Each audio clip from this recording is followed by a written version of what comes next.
Thank you very much, Armando, for the introduction. As you can see, I am not Eric. Eric, unfortunately, cannot be here today. My name is Grace, and I am a learning scientist and assessment designer with Scheller Teacher Education Program.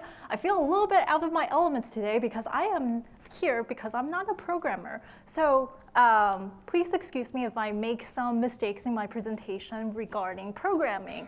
I've had a lot of programmer colleagues who gave me crash courses on parts of the slide deck that I'm talking about today, and colleagues including Daniel, who was giving a lot of the information to me about programming that we're using, and then also Eugene, who provided a lot of, who actually conducted a lot of the study.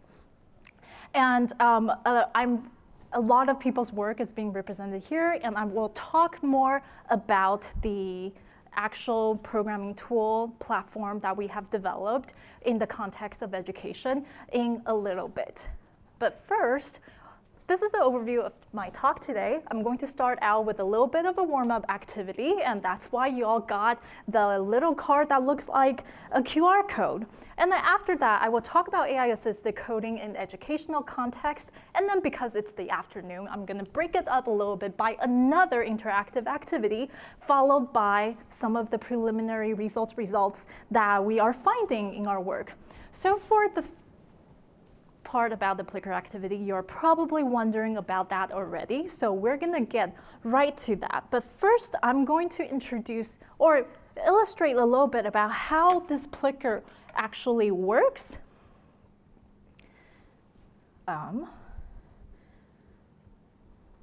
If you can hold up your little sheet, you probably notice that the QR code looking thing has different letters written on the edges of the square, A, B, C, or D. Can we switch to the other screen that's not in the presentation? And yes? So if your answer is C, please make sure to hold C up so that it is on the top. So if you can get back to the little cards that you got, I hope everyone got one. If not, please share with your friend next to you. For this one, let's just check to see that we know how to use the card. Can you please hold up C?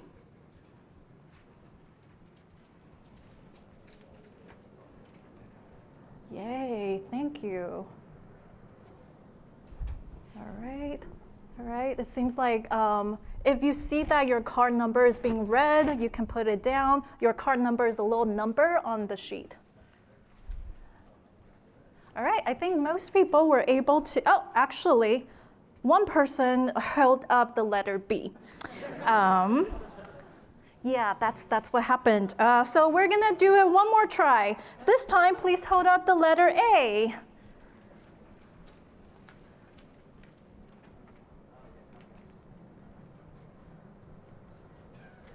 All right, I'm fairly confident that we all know how to use the clicker card now. Let me just make sure that I'm skipping. Are we holding up the letter A? So A is on top? It's okay, we're gonna move on to the next question. If your friend is struggling, please help them. I think most of you got that. So we're gonna go to a warm-up. Right now, no right or wrong answer. This is just your opinion questions, and we will return to these questions later. What you're seeing over there, is that programming or not? I can zoom in on the picture a little bit. Is this programming, yes or no?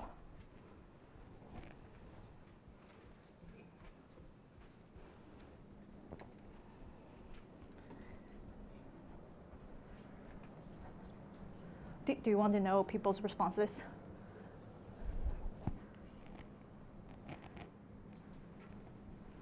All right, a lot of you think this one is programming.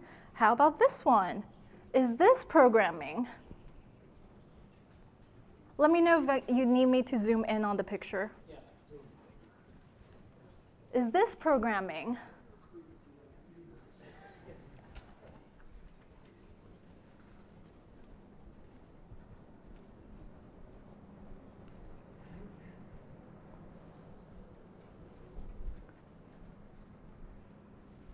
We got a really cool split with this one. How about this one? Is this programming?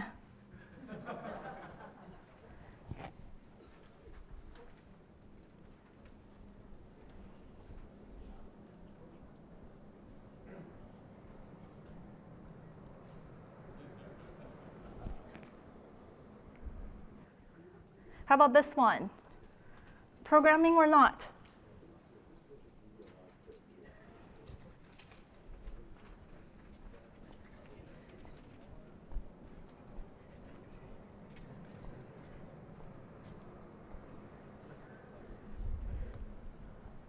All right. Last one of this particular series. Is this programming or not?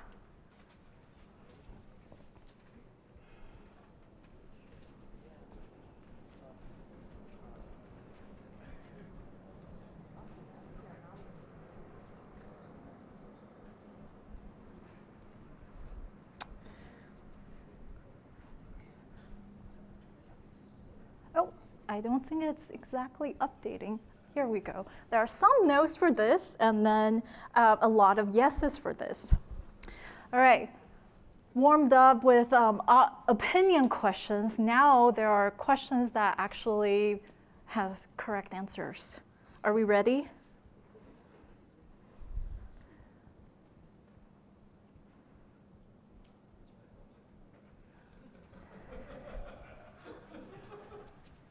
Ah.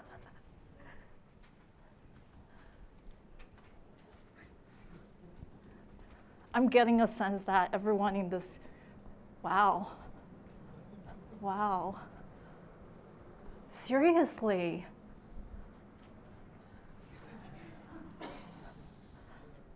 Next one.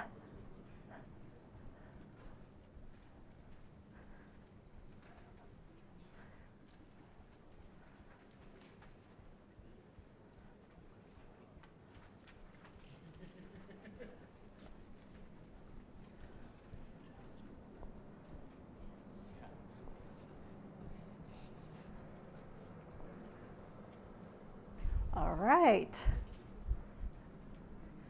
Next one.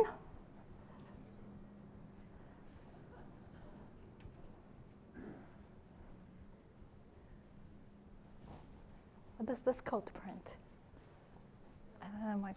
We have already some people with answers? Wow.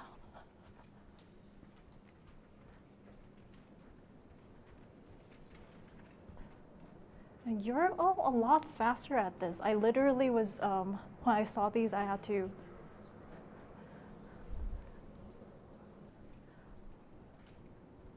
Next one. Oh, do I need to zoom in on the code, or are we good? I feel like this is testing your eyesight.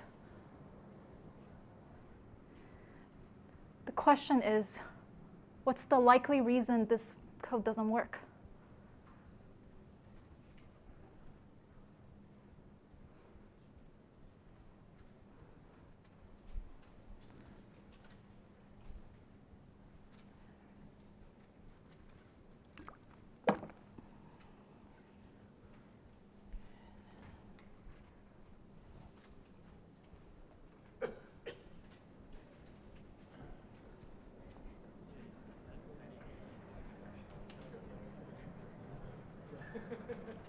All right.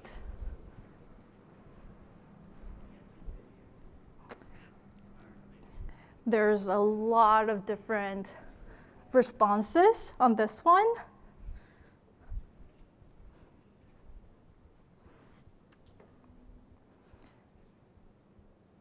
This is the last one in the series. It might take a little bit longer. Which ones produce the same results?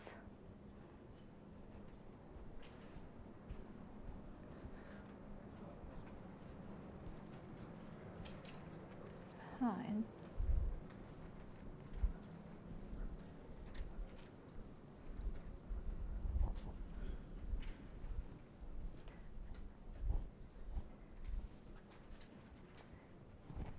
Thank you very much.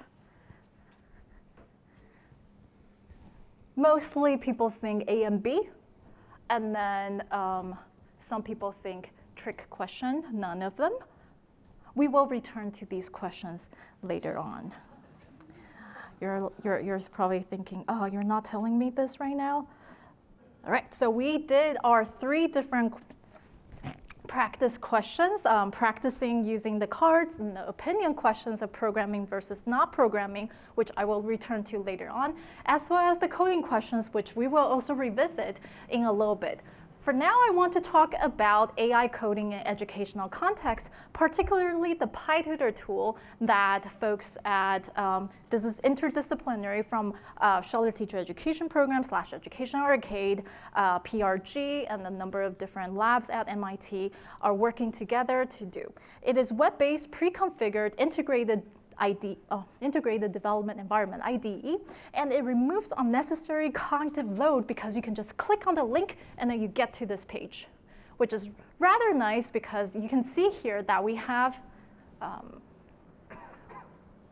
places where you can put in the code. There's even a whiteboard where you can draw things on there, and there's also on the right side, there's the chatbot, the AI tutor that can interact with you if you have any kind of questions. I wanted to zoom in on this whiteboard because, like I mentioned, you can actually sketch things because sometimes words don't really, that doesn't convey all of the things that we want to say or to illustrate a particular concept. And so the tutor can actually take in what you draw, the sketches, and the output, and take that into account in its response to you. And right now, because for a calc tutor funded by Magic, and I still don't know why it's called Magic instead of Mosaic, but thanks to Magic, we're also working on building, enabling the AI tutor to produce sketches out to the user as well. And I also want to mention that this is very scalable because it is web-based, and I was told that by being web-based, it is pulling on the user's computer's computing power. So it is scalable because we don't require a host server to be able to provide and support all of the computing powers. And so just written out in words over here. And I wanted to illustrate the coding platform over here because it is collaborative. So you or your teammate who are working on an assignment together can actually go in and work on it together. Or if it's the teacher, they can also provide real-time support to go in and look at it. And if you don't feel like collaborating, there is a download button on the lower left-hand side where you can just click download, and then it packages everything, including the CSV files you're working with or whatever other files you're working with, into a zip file that you can then load onto VS Code or whatever coding platform IDE that you prefer. And so I mentioned that it removes unnecessary cognitive load, it is scalable, and then it is also designed for collaboration. We also think a lot about pedagogy. What makes it good for learning for educational context? So for that, we take into account what's happening in the course. What are some of the course assignments, the workspace, and even the students' learning context? So by that, we kind of go beyond RAG in that we have information, we can load in the information about where the student is for this assignment in the entire course sequence. So for example, the tutor is not going to give a hint that relies on a function that's not introduced in week 5 if they're currently still in week 3. And we also provide pedagogical guardrails to prevent the students from shortcutting or cognitive offloading, which we will talk more about in a little bit. And a recent addition is that it models students' progress and their formative assessment so that the tutor can provide more responsive responses that are tailored to the student's needs. And we also actually, in a co-design study, looked at proactive versus reactive modes. And so both modes are now provided. Proactive mode is that if they notice the student is idle for too long, it's going to jump in. Hey, do you need any help? Or if a student keeps making the same mistakes over and over again, it's also going to jump in to point it out. Whereas reactive mode is how we regularly work with LLMs in that it's not going to say anything unless we type something to it and ask it questions. This is what I mean by a little example of the guardrail. I'm going to zoom in. In this case, the student actually said, I need the code. But you can see here that the tutor doesn't give it the code straight away. Instead, it tells it, hey, what you need is to use this particular function, and this is how this function works. I'll give you a few examples even. Later on, there are more steps of like step-by-step walking you through it instead of just feeding you the code. And so this is what we mean by we're not allowing the students to cognitive offload of the AI. And it works because a lot of classrooms have AI policies where it doesn't want the AI to give you the code directly. This is one of my favorites because as a researcher, I really enjoy the research functionality where it can be configured to different layouts for course design, for prompting, for LLM routing, and also because it maintains a history of all of the interactions between the user and the AI. Of course, all of these are done with IRB approval so that we're able to access the data ethically. And so students know that their responses are being recorded. It allows us to really dig in and see what's happening, how are they talking to the chatbot, and what kind of questions they're having. It has been implemented in 12 courses across 3 main sites, MIT here, our collaborator Queen Sigmund Community College, as well as Georgia State University. It has reached over 2,500 students and generated over 100,000 interactions with the AI. And you might notice over here, if you can read from that far away, that most of these courses are programming courses or CIS, is Computer Information System courses. There are more courses that are using PyTutor this semester. Shameless plug, I am co-teaching a class on data science in action this semester, and it is offered at the Media Lab. And we are integrating PyTutor into the course because it's about data science, but it does require some Python coding, and some people might not be as familiar with Python. And so this will allow them to actually interact with the code, but also not feel too intimidated about it. Now, I promised that we're going to break it up a little bit to do a little bit of an interactive activity. So for that, first step is we're going to break into a neighbor in groups of 3 and 4. I don't know if you have already done this earlier today. If not, please say hi to the person next to you. All right. All right, and if you're not sitting next to someone, this is a group activity. You're going to form groups to work on this together, okay? Half of you will do the exercise with LLM, so if you have your computers pulled up, I'm already sensing this group is probably the LLM groups because you have your computers pulled up. So you'll be using LLMs to solve the exercise that we're going to see in a little bit. And can I get some commitment from this side of the room that, no, I'm not going to use LLM? Yes? All right, so with that commitment for the groups, can I have some people please help me pass out these sheets, study sheets? Yes. Yeah. 1 per group. We might have more to spare. Thank you very much. You have 5 minutes for this particular exercise. When you're done, please let me know. You are to translate the sentence, "The halfling drinks under the white tree," from English to Sindarin Elvish. Yes.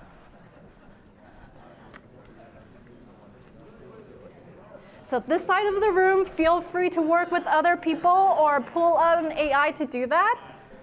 You can feel free to write, if people still carry pens and pencils with you, on the little clicker sheet if you want to. And you will be tested later on. All right, so be sure to study, take notes if you have to. So I think we should separate the sentence.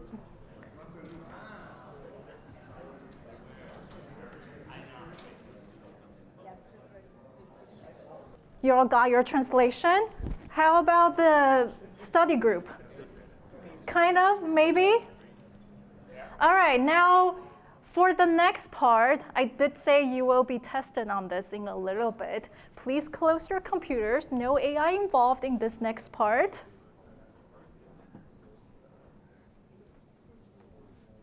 Oh, by the way, this is the answer, but I'm not going to go into the detail about this particular answer because it might give some stuff away, but it may look a little bit familiar. There are dialect differences between some of the Sindarin languages. As we know, even English is not standardized across all of different regions. So there are some differences between what you have gotten versus this particular one. But now, individual work, there is no AI anymore. So we're going to close down the AI. If you took notes, you can use your notes. But now please translate the first sentence, the happy friend writes the song for her, into Sindarin Elvish, and the second sentence from Sindarin Elvish into English. All right. Because we had some technical difficulty earlier today, I'm going to have to cut this activity short. So sorry if you don't finish translating everything. The answers are actually on here. If anyone is interested in talking more about Sindarin Elvish with me, I will leave my contact information with you later on because I do love to geek out about fake languages from Lord of the Rings. Yes, languages, because there are more than one. All right, so how close were you? I know this group kind of gave up a little bit, but then this group, you actually got it? Pretty close. You were really close, right? So they got pretty close. What do you think the point of this particular exercise was?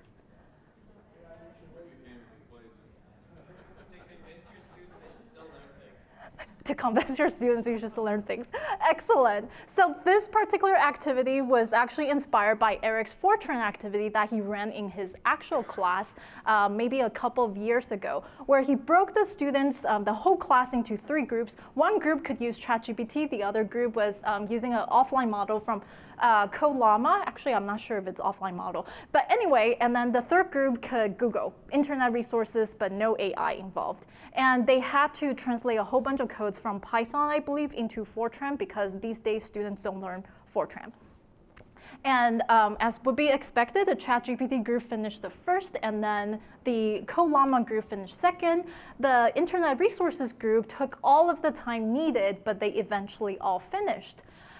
When they came to the second round, and they all knew that they were going to be quizzed on this later, and again, the quizzes were individual based, all of the students from the internet resources group were able to complete the task and did it correctly. Half of the people from the Colama group was able to do it, and then ChatGPT, none of them were able to do it. So this was, I asked Eric, do we want to try a little bit of this activity? And he said, well, that Fortran activity took 30 to 45 minutes long, just the activity itself. And so we thought of maybe a fake language would be a 5-minute equivalent to demonstrate the idea. And so this kind of brings into the idea of design friction. The more you have to try and maybe struggle a little bit, the more that you might be able to retain the contents. And I thought this was pretty funny because literally just an hour ago, I tested this out with a programmer friend. And as soon as he basically stopped reading and then just gave me the screenshot, this is it. That's the answer. And then when we got to the second part, he's just like, yeah, don't waste your time. I'm not able to do this. And so programmer friend, colleague, also demonstrating the difference between like actually having that design friction built in and productively struggling to figure out how to translate something versus if we're cognitive offloading the task to the AI, which is why I mentioned the cognitive offloading earlier on. Now, I promise I'm going to talk a little bit about the results, preliminary results that we have. We have implemented PyTutor into classroom context, but these studies are done in the context of on Mechanical Turk, kind of removed from the classroom context, but we still have the participants go through 5 different sessions where they learn Python. And we have a pre-post-test design where participants had to answer questions like the ones you did earlier today, the coding questions, and open-ended questions which you didn't see because of time constraints. And we wanted to see, because they had the option of using the AI tutor, but did they actually engage with it versus not? And some people didn't engage with the AI tutor and some people did. And we were curious, well, are there any differences between those who did engage with it versus the ones who didn't?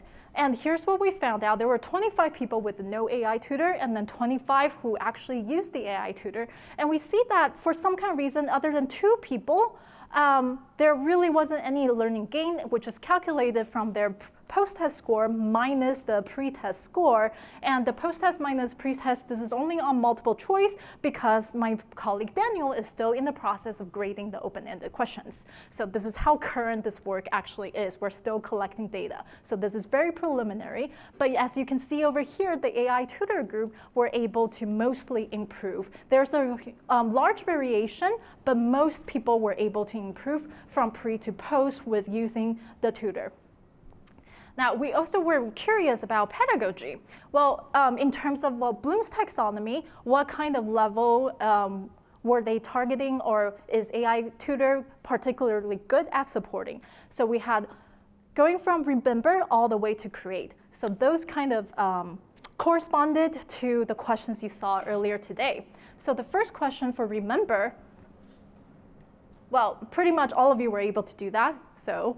And then the second question was on understand. Third question was apply, which we're starting to get a little bit more variation in our responses. The fourth question on analyze, more variation in responses. I will check the answer key because this is, maybe we input the wrong answer key into Plickers. And then the fifth question is about evaluate, which we didn't get that much variations in this one. And the fifth, this is the kind of questions you didn't get, which is create open-ended questions, but it looks something like this, right? A program that does whatever the task is. And we accept pseudocodes in this particular study. Some of the results, we actually found differences between the 2 groups with apply and analyze. Possibly because, as you see, if we are treating your responses kind of more like the pre-test version, those are the 2 that we actually got the most variation in the results. So maybe that's why we're seeing some significant differences between the apply and then the analyze group, but nothing else was significant. We will dig more into why we're seeing negative gains for the people who are not using AI tutors. Again, this is on Mechanical Turk. We're going to see if they were actually paying attention and all of those stuff. More, this is an ongoing study that we're still digging in currently.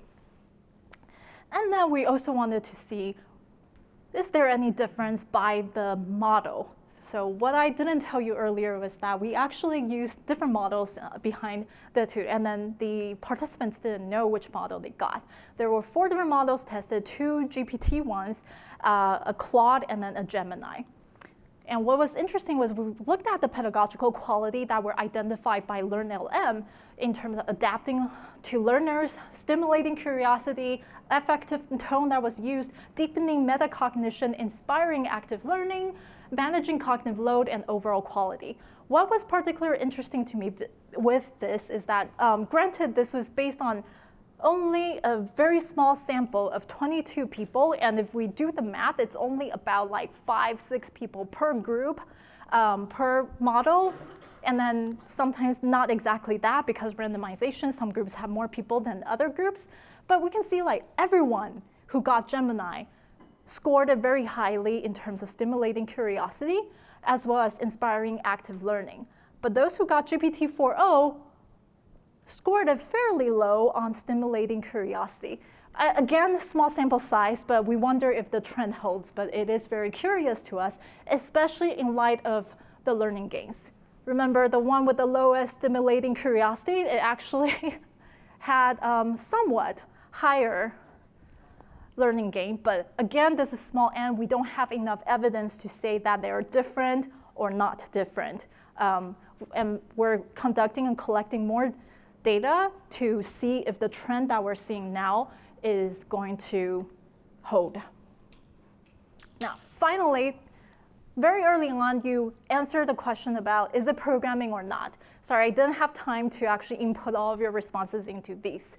But most of you answered yes for programming. And this has to do, you saw these in a randomized order, but I'm presenting these in a reverse chronological order. So the block programming, when it first came out, a lot of people said that, actually, no, that's not programming because it's block. You're not actually even typing words in, you're just moving the blocks around. So that's not programming. And then, so if we look at ActionScript, is this programming now? And because that's, you type that in. But when this first came out, people said that, no, that's actually not programming because it is web-based. You need a web interpreter to do that, so there's an additional layer that's required in order to do this. We don't like black boxes. And so we're like, okay, how about this one then? Java, which actually operates directly on your computer. But when this first came out, again, some people said this is not programming because it used bytecode instead of something else. Sorry, I'm not a programmer, instead of machine code. And then you show them, how about C? This is machine code. And then when it first came out, people still said it is not programming because there is a compiler. There is no one-to-one correspondence between the code and what its action is supposed to do. And so there is that layer of black box that we don't like. How about this? Now some people say, well, this assembly language is now one-to-one correspondence. Is this now programming? And again, some people said, no, that's not programming because you don't know the logic flow between what the symbols are doing versus the task that it's supposed to do. So then you go on one more layer, peeling the onion again. Is this now programming? And then this is definitely one-to-one correspondence, right? Of like what the series is supposed to do and the action is supposed to perform. But when it first came out, people still said that's not really programming. Real programming is that you have to do the switchboards or plug in the actual wires for it to execute a command. So we see that historically, in that historical context, we are seeing some pushback with newer ways of programming, and we still want to think about, well, what is considered programming, but what it is that we actually want to do. Can we still get to the hard, fun part? Because we no longer have to, roll around in a chair and then plugging, like you see the 60s operators of the telephone lines have to do. We don't have to do that anymore. We removed a lot of those more fundamental tasks, so we can look at bigger pictures now, like the data structure or the system infrastructure. So I think I switched the slide order a little bit. Nowadays, science fiction from Star Trek, where you talk to the computer and it executes a program for you, is now becoming a reality. But here, how do we retain it so that it is what is considered programming? What is the hard, fun part that we still have to learn? And how do we, thinking back to our Sundarian exercise, how do we keep that friction that still allows people to learn, the friction that is generative, but remove the friction that is unnecessary? So to recap, we say no to black box, and I think historically, this is literally things I learned about 2 hours ago. Historically, no one has liked black boxes, and then we don't want implicit trust in the sage on the stage or the sage on the page, and we don't want to offload the critical thinking that is involved for that layer of learning that is involved. But yes, we do want to reduce the friction that is involved in the steps, but how do we do that where we're still helping the students learn? How do we know what level of friction is still necessary, what level of friction is still generative? And that is the question I leave with you all today. Thank you very much.